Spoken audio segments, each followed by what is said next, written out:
В России футбол становится все популярнее и популярнее. Появляются новые суперсовременные арены. Арены новые, но пустые. Чуть пустые. Народ начал ходить. Средняя посещаемость игр премьер-лиги в России 15 тысяч. В третьей немецкой лиге людей ходит больше. То есть вы хотите сказать, что Россия не футбольная страна, что ли? Нет, конечно. Исландия, да. На 300 тысяч населения в Исландии 600 лицензированных тренеров.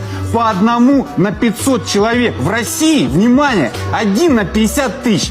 Китай футбольная страна. Китайская лига продает права на телетрансляции за 200 миллионов в год. А российская премьер-лига за 27. Да в Китае 1,5 миллиарда населения. В Турции 80 миллионов населения. Почти в 2 раза меньше нашего. И права они продают за 500 миллиона. В России футбола нет. Если бы не государственные деньги, у нас в премьер-лиге в российской играло бы 3 команды. Краснодар, ЦСКА и Спартак. И да, Локомотива бы среди них не было.